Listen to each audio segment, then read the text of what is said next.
Twitch, trying to make improvements and trying to make things a better viewer experience. We're here to talk about why things are happening and going on in the spirit of competition. To lead us down that journey is Ludwig, the master of storytelling. What spurred his video here is a video from Moist Critical, or Penguins, that says, Charlie's leaving Twitch. So let's see what that's all about. Two great passions, live streaming.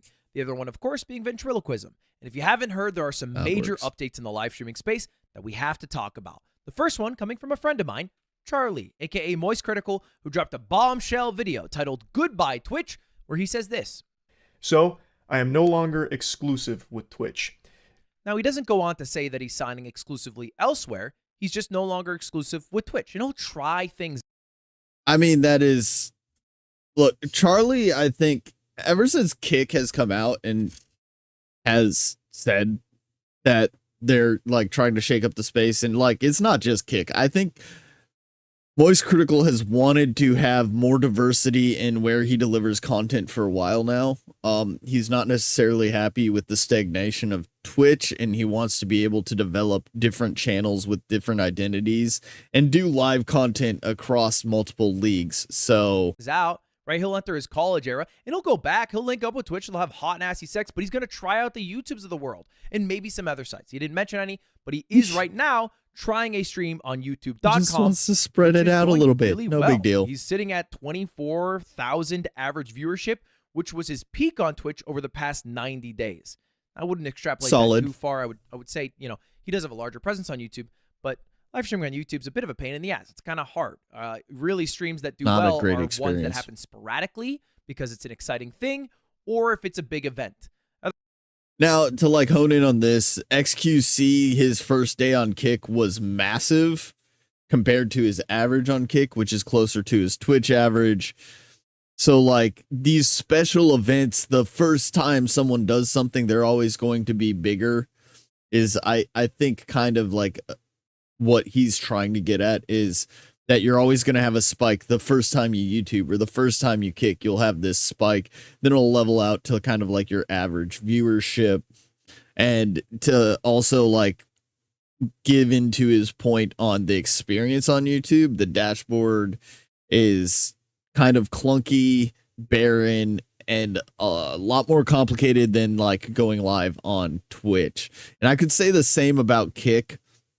I'll say Kick is as easy to go live as Twitch is, but as far as metrics you're getting back and options for the creator, it is still very barren compared to the Twitch experience on the creator side. Otherwise, you can probably look at a lot of the streamers who switch from other websites to YouTube and see a decrease in viewership generally. It's just, I don't know, it's just, you know, they just got to work on something. YouTube. We'll talk about that another day.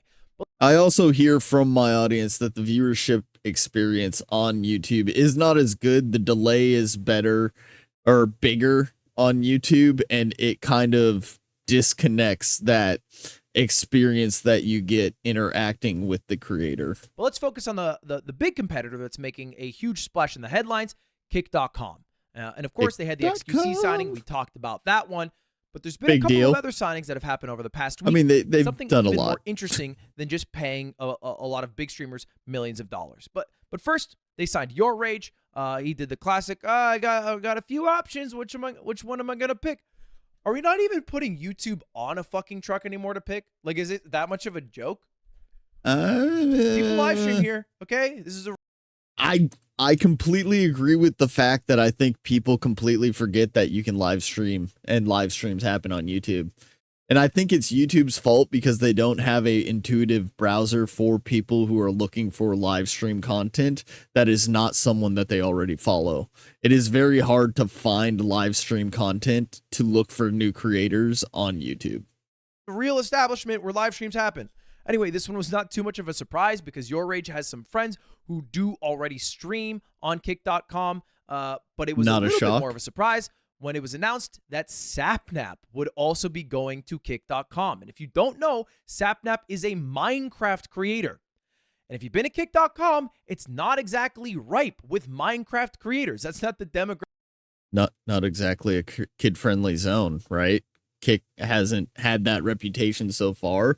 But I think this is one of those things, and I've kind of seen it in Kick with features that they've added, that they want to make it more obvious that they want to branch out and do the entire streaming space, and they want to separate themselves from the drama of high drama streamers, as well as the drama of their, I don't want to call it a parent company, but the people who run their company and the connections to gambling. So they've done a lot of steps to try to show that they want to moderate their way away from those issues while still allowing that content to be on their platform. Graphic that currently operates in that space, he is the first of that. It's kind of like Hikaru when he went over there. You don't really think of it as the chess hub, but you know, you got to start somewhere. Somebody's got to be the first. Now, we're going to talk about why this signing is a little bit more problematic in a bit. But first, is it working? Is signing people making Kick bigger? I mean, they're still massively smaller than Twitch. You know, Twitch, at least according to this website, is getting billions of visits a month, and Kick is getting hundreds of millions. But they do seem to be growing. I mean, if you look at their largest day ever, it came directly after the signing of XQC, where they had over 8 million people go to the website.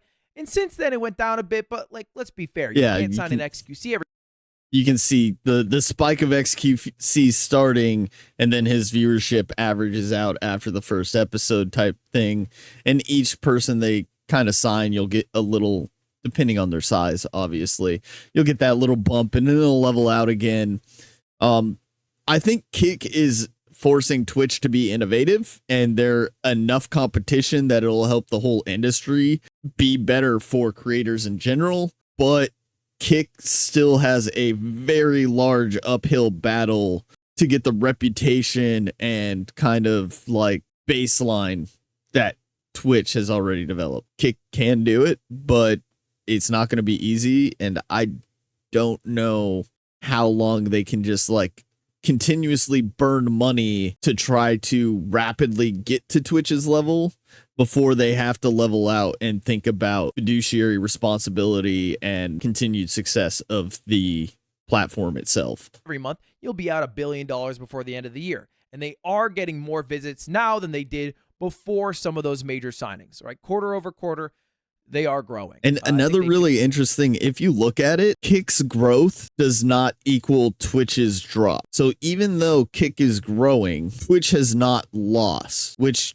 it seems like there's a lot of people that will watch specific viewers on Kick, but by and large still default to Twitch if no one they know is on, right?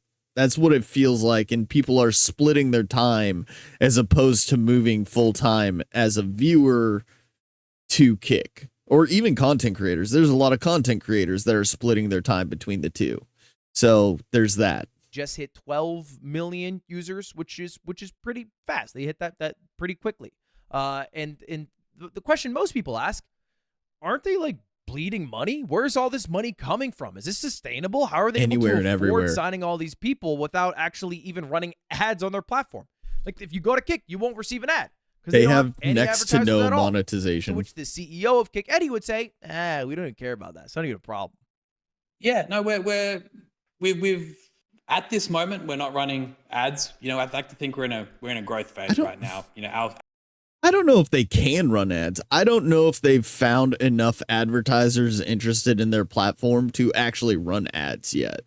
But this whole, like, how do they keep it going forward and all of that is what leads to the drama or discussion that are they just a lead loss for stake, or are they trying to be something different? And that's what's kind of left in the air because they seem so open to just hemorrhaging money left and right. Our sole goal right now is to grow. We really want to grow Kick. We want it to be a name that people recognize when they think of live streaming. We want it to become a part of, you know, internet culture. We want it to be, you know, standing there with the other giants in this industry. We think we can do that. So now that's not super weird for a startup to want to grow and not be profitable in the first year. It's even not that weird for like a Silicon Valley type company to be in a growth phase for a few years and blow hundreds of millions of dollars. It's why tax law allows for a business to lose money for 3 years before they have to start reporting gains against the losses. Like, tax code is written around the fact that most startups lose money for several years before they hit monetization and profitability. To capture a huge market share by offering insane services and then turning around and then try to make money, oftentimes making the product experience way worse, like Uber or DoorDash or Netflix, because it's, wait, our user behaviors are already set. We already signed up for all these things. We don't have Or cable anymore. YouTube. We cut YouTube. cable, so you can fuck us all over because we have no option.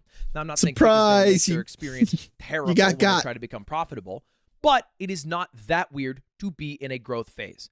How are they funding this growth phase? They haven't gone for several rounds of VC funding, but luckily, a lot of the people who are on the board at Kick are also on the board at Stake.com, and they're also billionaires. So, you know, a lot of people come to the final conclusion that at its core, Kick is just a marketing vehicle for Stake. I would say that a little more accurately, the people at Stake had enough money to go to a new venture, which they are doing with Kick.com. And they So the argument he's making is Kick a lead loss for Stake.com, or are the people on the board of Kick or Stake trying to diversify their income in a way that also loosely supports Stake.com? Not funded by Stake, not built to support Stake, but diversify their income with a second avenue or venture capitalism type investment that they can also control in a way that helps give some kickback to Stake, which you would think, you know, eventually, if you're going to dump that much money into a project, you want it to be profitable eventually. It's just a matter of how they do it and how that worsens the experience for the user. So if Kick at one point just flips the switch completely, goes full Twitch mode and leans into monetization, how off-put are the people that are getting in now thinking that that'll never happen be, and do they come back to Twitch? How does it affect Kick after that switch gets flipped, right? They have enough runway from all the money they made with Stake to lose money with Kick.com for a while. And it does benefit Stake if there is a place that they get to choose the regulation on for gambling. That's a big one.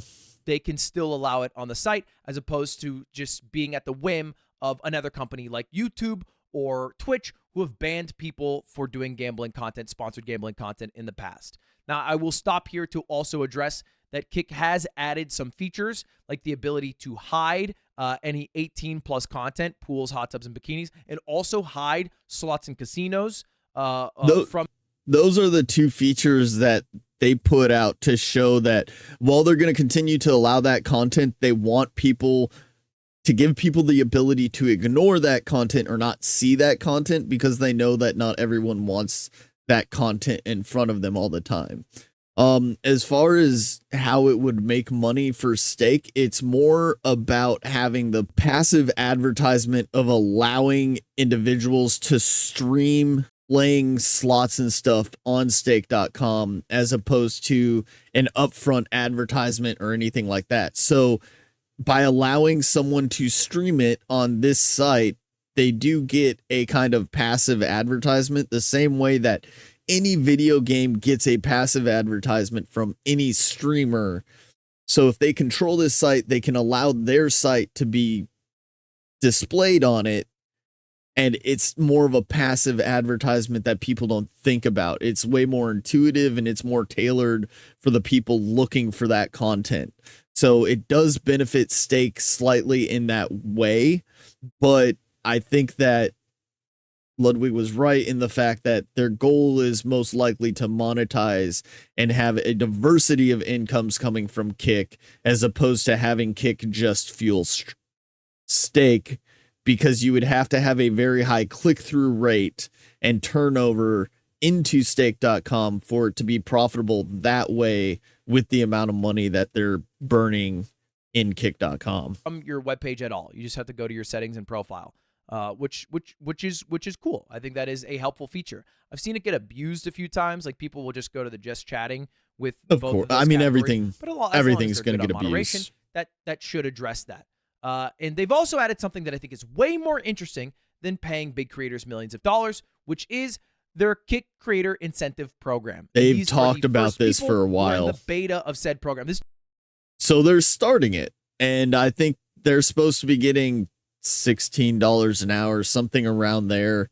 This is another one that I cannot fathom how they're going to fund on a broad scale, or what the criteria to get into this program is going to be long term, because that is going to be insanely expensive. I like the idea of this because it does give you a way to earn income outside of purely getting it from your audience. I mean, so it's kind of the same contract idea that Moist Critical just walked away from. And in Charlie's original video, he does talk about how he likes this as a long term for the industry, because it is something that gives you income outside of relying on your audience, and your audience can kind of sometimes be over generous, and you hate to see that as a creator. You don't want to feel like you're forcing people to give to you just to partake in the content you're delivering. You want everyone to, be reasonable about how they spend their money and everything like that. So adding a passive, or not really passive, but a more stabilized outside of your audience income is a good thing for the industry, but how to sustain it is going to be the bigger question. This dude looks like me. What the hell? They're in the beta of this incentive Ludwig program. Light. And the question might be, what the hell is it? What does this mean? Basically, they are offering to pay creators for streaming hourly. Not conditional on running ads, and totally in addition to any subscribers or donations from viewers. It is just the website paying creators outright. And they have a few criteria on how much you get paid. It's based on the number of hours you stream. Okay. A flat rate based on Kick's advertising CPMs, which they don't have. Because they don't. So how do you maintain that? The average viewers you have and viewer demographics and so it is linked to viewers. Sounds really fucking cool. To be on so it's going to be like a partner program. They're going to put something like 50, 75 average viewers linked to it so that you actually benefit the site when they get advertisement more than you take away from it, which is all reasonable. Initially, they said, like, even if you're streaming to one person, and I don't think that would ever become sustainable. But depending on how they implement this into a partner program and the metrics they use to kind of like highlight, that would be a big one to look at and see where they're taking it in the future. Because the initial promise was even if you're streaming to one viewer, but that is not sustainable, even if they get monetization through advertisement. So where's it actually going to land? And this is essentially going to become the partner program for Kick, is what it appears to be. A website that pays you 95% of the sub revenue, and then also is able to pay you hourly. They are creator focused. Is a huge advantage for smaller creators to maybe go full-time streaming because of all that's that revenue. True. And then up their creation game, right? Not just on Kick, but also on YouTube. Focus on making videos, shorts, TikToks, whatever it is. That is a big buff, and it is cool that they're kicking that off. And we'll see how it goes. All right. Should go well. My take right now, hopefully, Kick.com, I don't know if I would sign with the website. All right. Hey, I'll entertain a conversation. I entertain a conversation with Facebook.com, but it is concerning for someone like me, right? Or a big creator to take millions of dollars. Because the question I always have is, what is the goal with all that capital, right? You have to have a plan to bring in people, all the money that you would receive that is more valuable than the value maybe to taken monetize away them later. For promoting a website that has not the best track record in terms of protecting communities and content moderation, which we're going to talk about in just a moment. However, if you're a smaller creator and this is an opportunity to go full time, I say fuck it. I say get the bag. I say take them for all they're worth, for as long as they're able to pay people get that out bag, at right? Such a huge loss. Because why not? If it is the dream of all dreams, we accept a lot of evils in our lives, All right. I drink fucking Nestle water occasionally because I'm fucking thirsty. And they're also an evil. But if it's in your self-interest, if it works for you, I say go for it. And like, I've looked at it and I've done time on YouTube and I've done time on Kick just to try to test the waters and see how I like the experience. And I did not enjoy the experience there. It's not as developed as the experience here on Twitch. So for me and my community, I decided to stay on Twitch, and I kind of stopped like experimenting on Kick and YouTube because I enjoy the experience here more. And that's a personal decision. And I don't think anyone's wrong for going to Kick. They just have to be cognizant of, you know, the reputation of the platform, and they're trying to change it. And I see that. And I recognize that Kick wants to change the direction of the aura around their platform. And that's a good thing. So if you're just starting out, it makes way more sense to just start out on Kick instead of trying to come here on Twitch, because as far as visibility and discoverability, you're probably looking at roughly the same balanced wise viewers to streamers and all of that. So like, why not go with the higher paying? It's just a matter of what you want your community experience. And I did Kick and YouTube as dual streams, so I wasn't forcing any member of my community to go specifically to Kick and that platform. If they disagreed with what that platform does, they had the option to see that same stream on YouTube, because they allow that option of dual streaming, which is another variable for growth. So there are ways to do it that kind of give you the options to not force people into platforms that they don't want to be on. So Oprah says YouTube said they have no focus on improving an experience of horizontal streaming. And I think that's fairly evident in their dashboard and how they deliver the product and how you search for it. I think if YouTube wanted to be an actual contender in the streaming space, they would put more into their UI. But he also said Kick has good splits, but those will disappear as soon as they match Twitch's viewership.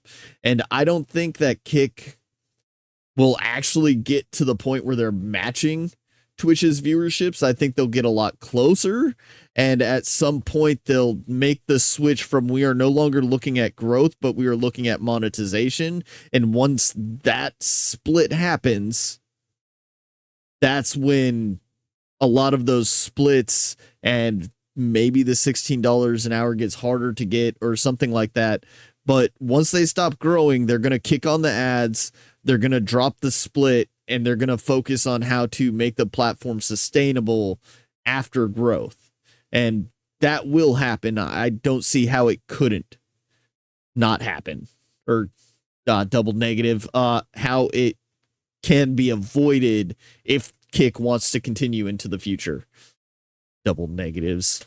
I hold more judgment for people who are already millionaires. They don't really need more millions of dollars unless they have some really cool plan to do with all that money. Anyway, yeah, back to cool plans. The issues with Kick, Mr. which Beast, is their lack of protecting certain. God, he spends a lot of money, doesn't he? If you go on that website, the cover boy of it, Aiden Ross, the guy who is kind of the face of Kick in some ways, his chat is they're ruthless, bro. They really want to kill a lot of minority groups all the time.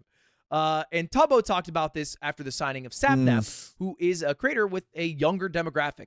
There's something to be said about that. And like, I tend to err on the side of free speech. I don't think any voice should be shut down. You gotta let them, like, the way I look at it is I want stupid people to say stupid things so that I know that they're stupid, right?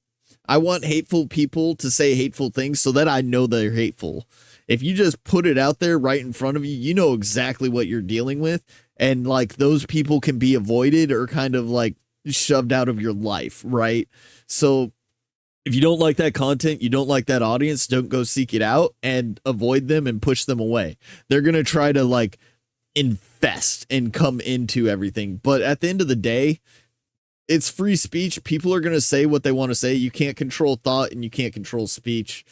You can always ban them from your individual channel, and you can not go and watch the streamers who have those people in there. And that's kind of where I fall on it. I'm not saying that you shouldn't ban anyone. There are things that need to be banned, and for good reason, like promoting violence. Like, we're going to meet up here and do this for whatever reason to take down whatever. That's bad. And like going out of your way and creating content that actively attacks people, that's bad. But like moderation should be moderate, not extreme, I guess. So I don't have a problem with Kick allowing certain people like that, but I think it's a very tight rope to walk down. And a gayer demographic is people in communities such as LGBTQIA+, younger demographic and stuff like that. I feel like this platform is not a safe place to be openly trans, not a safe place to be openly Jewish. And look, Tubbo's 100% right that the chats go fucking crazy. They say some unhinged shit on Kick.com. And I'm worried that Kick has not done enough to stop that, to punish creators who let their chats run rampant or even moderate the chats from being able to talk like that at all. And they're going to go down to being like Rumble, just purely associated with maybe some hateful groups, as opposed to just a platform that wants to host content of all. And that is where you have to have that moderate ground. Like, you can allow certain creators that toe the edge on these things, but recognize the fact that you do have to protect your brand to some degree as well, to prevent it from crossing the line into everyone on the entire platform is that way. You have to have a balance of, we're going to allow some people to say that stupid stuff, but we're going to focus on these wholesome people as well. You have to have a balance on the platform. Otherwise it goes into a rabbit hole that you can never come back from. Types. Some communities are just going to be like that, though. Grow into a mainstream platform. Now, there was a response from one of the founders of Kick, Bijan, who said, "While I respect the fact that you care about your community, it's unfair to claim Kick is somehow dangerous for them while simultaneously cultivating your community on Twitter.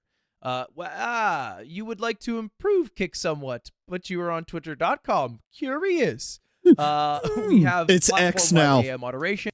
Ludwig, it's X now. We need to get on. We need to get on board. The train has left the station. It's X. Twitter's nope. It's gone. We all need to accept the fact and move past the stages of grief here. It's X.com. Twitter is dead forever.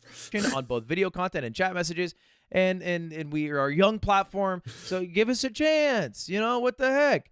To which Tubbo, he went for the crazy reply. He said, "Hey, man, I get it's young. I don't get why you're comparing your platform to Twitter.com, because that's a much bigger website and not predominantly filled with hate speech," which I massively disagree on, Tubbo. I do think it is filled insanely with hate speech. And if you're comparing yourself to Twitter as your bar for morale and preventing hate speech, we got a low fucking bar, buddy. We got to find a new bar to go to.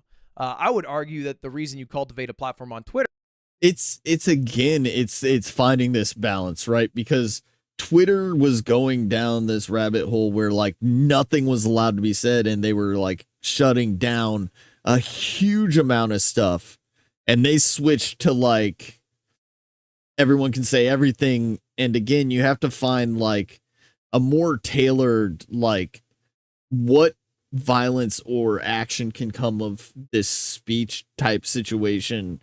People should have freedom of speech, but freedom of speech does not grant you freedom of consequences. These brands need to protect themselves to a certain degree. So there are things that you can take down, and like, you have to have a somewhere in the middle. And it's so hard to find that middle ground. Twitter is because it has market share and has dominated the space. And its recent changes have actually moved a lot of creators off of Twitter. So you don't want to be comparing yourself to them. All right. Twitter is a website that straight up, I get offered a clip from Crazy Clip once a fucking day that's titled "Guy Jaywalking Gets Hit by a Truck," blushy face emoji. And then a guy jaywalking gets hit by a fucking truck. And it's like 9 a.m. And I'm like, why is this on my For You page? And then a blue check will reply with just the most low-res GIF and lame-ass comment they could think of. If you can dodge traffic, you can dodge a ball. So anyway, this Twitter rant aside, I do think Tubbo brought out a bit of receipts, which is Aiden Ross's chat saying, "I kill LGBTQ. We all kill LGBTQ." Which, Too honestly, Too far. Progressive that they threw in the queue, right? Like they're actually getting the acronym down a little bit. That's huge. I don't even want to read that sentence out loud. Black lives God don't awful. Okay. I don't. None Absolutely of these sentences are okay to god read out loud. I'm awful. gonna make you read them and have People talking about committing crimes, any crimes, or wanting to do crimes. That's a line we can agree on. When you're openly saying, I want to commit a crime, you've crossed the line. Or I have committed a crime, or I'm going to commit a crime. That's the speech where I think we can nail down too far. have your thoughts be fucking tainted with, as opposed Crime. to Jesus, man. That is assault. You get the idea, all right? Kick.com right now. It's bad. I think if you're going to put a line on speech, it's when someone openly admits that they want to or are going to commit a crime. That's a reasonable line, right? is a little too unmoderated and a little too associated Too far with just hate. You can go too outright. far in both ways. So a creator like that Sapnap one's going probably over worse. Will be an but interesting test. We will see. All right, is he going to be hate rated by the people who are around him? There's will a the people possibility. Who go to Sapnap stream feel comfortable? But I feel that like Sapnap is going to have moderators in place that are going to work overtime to start banning all that people. There's the chance he gets hate rated. It's an awful experience, but I believe he's going to have the moderators for his community that are going to take care of his community and start banning everyone that falls into that category. Being on that stream? Because right now, the only people who stream on kick.com are people who are paid millions and millions and millions of dollars, like your Rage. People who just get banned on other websites like Twitch or YouTube, so they don't have anywhere to go, so they check out kick.com, like Fuzi, or people who just maybe didn't have enough success to want to continue on a website like Twitch, which doesn't offer as competitive rates in terms of subsplit. And they want to try their hand over on a website like Kick. Right? That seems to be the main three groups of people who I see go over to Kick. And until Kick starts to get their act right and starts to make it a place that feels good and comfortable for anyone to go on, I don't think they're going to grow to that culture point that Eddie wants them to. I don't think even for hundreds and hundreds of millions of dollars is. They are always going to have the aura around them that they already have being linked to stake. They're always going to have the aura that they already have around them that they are not a safe place for a large group of people. And overcoming that is what's going to prevent them from getting over the hurdle to where Twitch is. And they have to decide where they're comfortable falling at the end of the day in their growth cycle before they start looking at monetization. Because getting to where Twitch is probably isn't an option for Kick. It's just not an option. Unless Twitch completely goes under, that bar is too high for them. So they have to find out where the bar is south of that they would be happy with. It's going to get them there. But we'll see. Time will tell, right? All right, that's it. All right, thank you all for watching. Have a good one. Subscribe. Okay, all right, bye-bye. Have a good time. See you later. Have a good one. Yep. Awkward. Too long. You're still. Oh, we're not. Oh, now this is weird. That took too long. I mean, he's a great storyteller. He's engaging. He has the art down. Jealous. Super jealous. But I think he raises a lot of points about Kick and the way that they're going to continue to grow and what they have to do to get where they want to be. And like, I think his big point about the monetization switch happening that we've seen with Uber, Grubhub, DoorDash, YouTube, Netflix, all of these companies have provided a service. People got used to the service, and then they went into monetization overdrive to increase profitability. And everyone's like, oh, this is outrageous. And yet we still use the product. Kick is going to go that. I mean, Twitch did the same thing, right? Twitch started out small. They slowly grew. And then like now they got to the point where they stopped trying to grow and they just went ham on monetization. They didn't add any creator comforts or improvements. And then over several years, people started complaining more and more. And then Kick popped up. And now all of a sudden they're focused on creating more tools and developing the website for a better viewer experience again. these things happen. That's how business works. Kick's going to make that switch. Don't know when, and I think it is going to make a lot of people mad. He also raised a lot of really good points about Kick's moderation. Kick's moderation needs some improvement. I don't think they need to go all the way to where Twitch is, where they try to make it a safe space for everyone completely, because they kind of started their brand as a more open, you don't have to worry about as much platform.